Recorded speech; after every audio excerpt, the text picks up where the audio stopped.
Back to my YouTube channel. Dear student, आज का हमारा टॉपिक है इको तंत्र के घटक। किसी भी इकोसिस्टम का निर्माण दो घटकों से मिलकर होता है। अजैविक घटक एबायोटिक कंपोनेंट्स एंड जैविक घटक बायोटिक कंपोनेंट्स। अजैविक घटक में नॉन लिविंग बींग्स को इंक्लूड किया जाता है और जैविक घटक में लिविंग बींग्स को इंक्लूड किया जाता है। तो सबसे पहले आज हम स्टडी करते हैं अजैविक कारक की। अजैविक कारक प्रत्यक्ष या अप्रत्यक्ष रूप से जीवों के जीवन को प्रभावित करते हैं।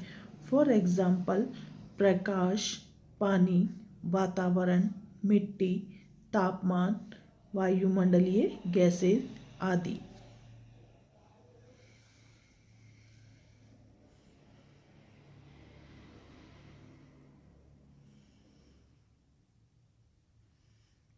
अजैविक कारकों को दो भागों में विभक्त किया जाता है, फिजिकल फैक्टर्स और केमिकल फैक्टर्स में। वे कारक जो अपने भौतिक गुणों के द्वारा पर्यावरण में उपस्थित जीवों के जीवन को प्रभावित करते हैं फिजिकल फैक्टर कहलाते हैं। Temperature, light, water, humidity, soil pressure etcetera.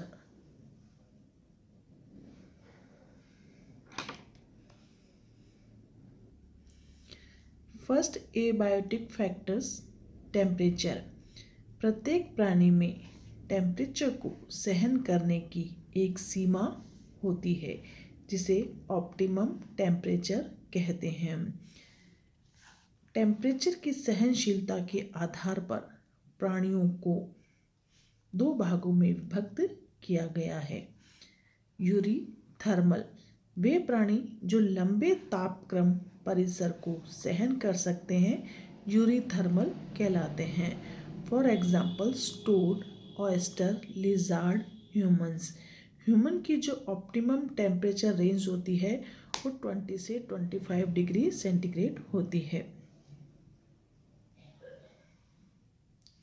Second है स्टीनोथर्मल, वे प्राणी जो छोटे तापक्रम परिसर को सहन करते हैं, स्टीनोथर्मल एनिमल्स कहलाते हैं। For example, snail, coral, fishes, termite etcetera.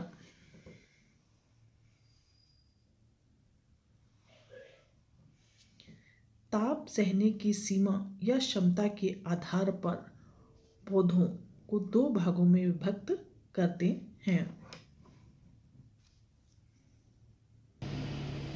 शीत प्रतिरोधी, कोल्ड रेजिस्टेंस, ऐसे प्लांट या पौधे जो शीत ऋतु में वृद्धि करते हैं। Examples, lily of valley, catmint, coral bells et cetera. Second है ऊष्मा प्रतिरोधी या हीट रेजिस्टेंस, ऐसे प्लांट जिनकी वृद्धि व उत्पादन उच्च तापक्रम पर होता है, ऊष्मा प्रतिरोधी या हीट रेजिस्टेंस प्लांट कहलाते हैं। For example, egg plant, okra, sweet potatoes et cetera. प्रभावपूर्ण फोटोसिंथेसिस 70 फ़ारेनहाइट से 100 फ़ारेनहाइट के बीच में पाया जाता है। यदि इससे अधिक टेम्परेचर होता है, यानी कि 100 फ़ारेनहाइट से अधिक यदि टेम्परेचर होगा तो फोटोसिंथेसिस कम होने लगता है। फोटोसिंथेसिस कम होगा तो फूड का जो प्रोडक्शन है वो भी कम हो जाता है। इसी प्रकार से पौधों में श्वसन भी ताप से प्रभावित होता है। पौधों में श्वसन भी ऑप्टिमम रेंज में अच्छे से होता है। टेम्परेचर बढ़ने पर श्वसन दर भी कम हो जाती है। अब तापक्रम का जंतुओं पर क्या प्रभाव होता है? प्रकृति में दो प्रकार के जंतु पाए जाते हैं, कोल्ड ब्लडेड या पोइकिलोथर्मिक एनिमल्स। वातावरण में तापमान के परिवर्तन से रुधिर का ताप भी घटता बढ़ता रहता है। यदि कि ऐसे एनिमल जिनके ब्लड का टेम्परेचर इन्वायरमेंटल के टेम्परेचर के साथ साथ बदलता है, कोल्ड ब्लडेड एनिमल्स कहलाते हैं। For examples fishes, frog, snake. दूसरे प्रकार के एनिमल्स वार्म ब्लडेड एनिमल्स कहलाते हैं, जिन्हें होम्योथर्मिक एनिमल्स भी कहते हैं। जंतुओं में रुधिर का ताप वातावरण के ताप परिवर्तन से प्रभावित नहीं होता है, यानी कि इन्वायरमेंट का टेम्परेचर या वातावरण का टेम्परेचर कुछ भी हो, जंतुओं के रुधिर का तापक्रम कांस्टेंट रहता है, उनका टेम्परेचर नहीं बदलता है। फॉर एग्जाम्पल सभी प्रकार के बर्ड्स और mammals. Temperature effect on bird migration. तापमान का प्रभाव बर्ड के प्रवास को भी प्रभावित करता है। पक्षियों की लंबी उड़ान प्रति वर्ष शीत ऋतु में प्रारंभ होती है। ठंडे देशों के पक्षी वहां से उड़कर गर्म देशों में चले जाते हैं, यानी कि जो बर्ड का माइग्रेशन है वो भी टेम्परेचर से प्रभावित होता है। जहाँ पर बहुत ज़्यादा सर्दियाँ पड़ती है या जो कोल्ड कंट्रीज़ है, वहाँ के पक्षी उड़कर गर्म देशों में चले जाते हैं। जैसे एग्जांपल है साइबेरियन क्रेन है, फ्लेमिंगो हैं। ये अपने सर्दी वाले इलाकों से निकलकर गर्मी वाले इलाकों में प्रवास कर जाते हैं।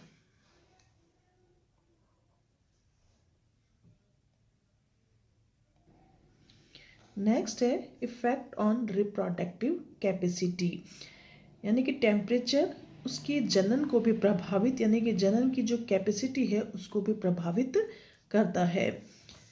शीतोष्ण कटिबंध में पौधों की वृद्धि बसंत ऋतु में प्रारंभ होती है और ग्रीष्म ऋतु आते आते उनकी वृद्धि सर्वाधिक हो जाती है। इसी के विपरीत टेम्परेट जोन्स में होता है, यानी कि उष्ण कटिबंधों में बसंत ऋतु में जो इनकी वृद्धि होती है वो सर्वाधिक होती है तथा ग्रीष्म ऋतु में बहुत कम हो जाती है।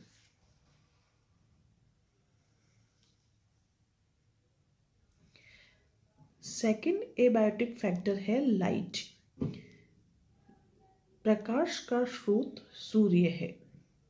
प्रकाश में पादप प्रकाश संश्लेषण करते हैं तथा अपना भोजन निर्माण करते हैं और इसी भोजन पर अन्य जीव जंतु निर्भर होते हैं। प्रकाश का पादपों पर प्रभाव, यानी कि प्रकाश पादपों को किस तरह से प्रभावित करता है। प्रकाश की तीव्रता भी प्रकाश संश्लेषण को प्रभावित करती है। यदि प्रकाश की तीव्रता कम हो जाए तो भोजन की मात्रा नहीं बन पाएगी। प्रकाश की तीव्रता कम होने पर फोटोसिंथेसिस भी नहीं होता और फोटोसिंथेसिस नहीं होगा तो भोजन भी नहीं बनेगा, यानी कि भोजन की जो बनने की मात्रा है वो भी कम हो जाती है।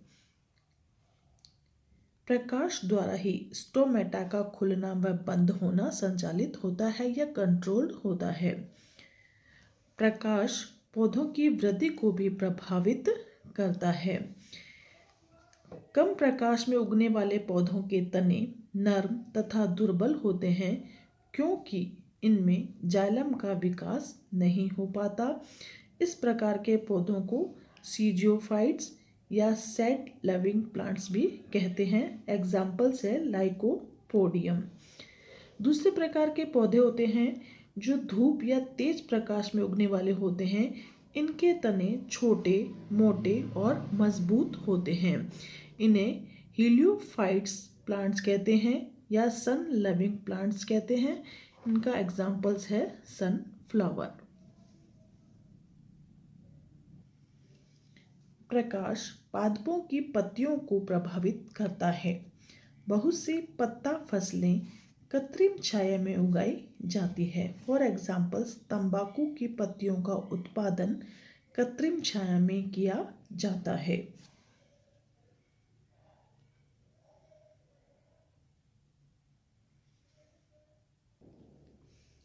प्रकाश पौधों के वितरण को भी प्रभावित करता है।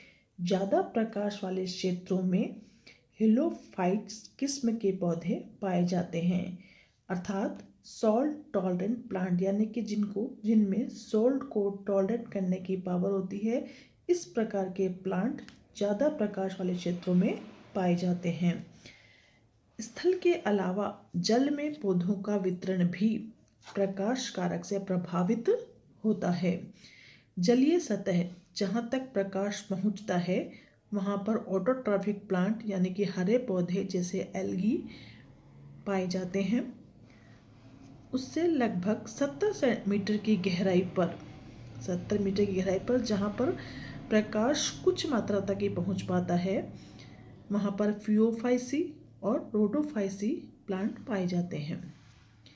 200 मीटर की गहराई पर जहाँ प्रकाश पूर्ण रूप से अनुपस्थित होता है वहाँ पर ऑटोट्रॉपिक प्लांट या स्वयंपोषी पौधे नहीं पाए जाते हैं। अब नेक्स्ट है रासायनिक कारक। ऐसे कारक जो विशिष्ट रासायनिक गुणों के द्वारा पर्यावरण को प्रभावित करते हैं। फॉर एग्जाम्पल्स मृदा, इट्स मीन सॉइल, और जल। तो सबसे पहले हम देखते हैं मृदा के बारे में। पृथ्वी के बाहरी धरातल की सबसे ऊपरी सतह है यानी कि जो सबसे टॉप मोस्ट सॉइल सरफेस होती है वो वाली मृदा कहलाती है। मिट्टी का निर्माण चट्टानों के विघटन तथा उस पर कार्बनिक पदार्थों तथा सूक्ष्म जीवों की निरंतर क्रिया से होता है। मृदा में अधिकांश वनस्पतियां एवं जीव पाए जाते हैं। मिट्टी में पाए जाने वाले खनिज तत्व nitrogen, carbon, sodium, potassium, calcium, silicon, aluminium, boron पौधों की वृद्धि में सहायक होते हैं। इन खनिज तत्वों में से किसी एक की भी कमी से पौधों की वृद्धि रुक जाती है। मृदा का पीएच भी पौधों के डेवलपमेंट को प्रभावित करता है। मृदा का पीएच 7 से अधिक हो तो मृदा क्षारीय होती है जिसमें सोडियम तथा पोटेशियम लवणों की अधिकता होगी और इसमें पौधों की वृद्धि नहीं होती है। जब मृदा का पीएच 7 से कम होता है तो मृदा अम्लीय होती है तथा जब मृदा का पीएच 7 होता है तो मृदा उदासीन होती है। उदासीन मृदा में पौधों की वृद्धि, उदासीन मृदा यानी कि जिनका पीएच 7 होता है पौधों की वृद्धि के लिए उपयुक्त मानी जाती है। मृदा के पीएच का जंतुओं पर प्रभाव। जंतु स्नेल जिनका कवच कैल्शियम कार्बोनेट का बना होता है मृदा की अम्लता को कम करते हैं और पादप पोषण के लिए कैल्शियम उपलब्ध कराते हैं। खनिज युक्त मृदा में निमेटोड वर्ग के कृमि अधिक पाए जाते हैं। सेकंड कारक है जल। जल एक यूनिवर्सल सॉल्वेंट है। ये धीरे धीरे ठंडा व धीरे धीरे ही गर्म होता है। क्षयांता अन्य द्रवों की अपेक्षा अधिक होती है। विशिष्ट घनत्व होता है।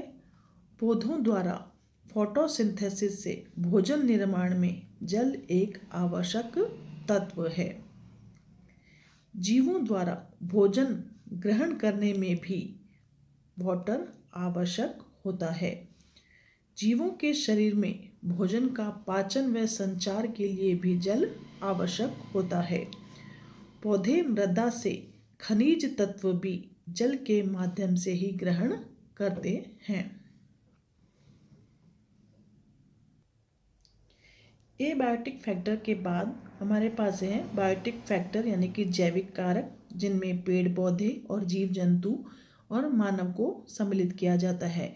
ये 3 प्रकार के होते हैं, प्रोड्यूसर्स, कंज्यूमर्स और डिकम्पोजर्स। इनके बारे में हम नेक्स्ट वीडियो में पढ़ेंगे। Thanks for watching my video. Please like, share and subscribe my channel.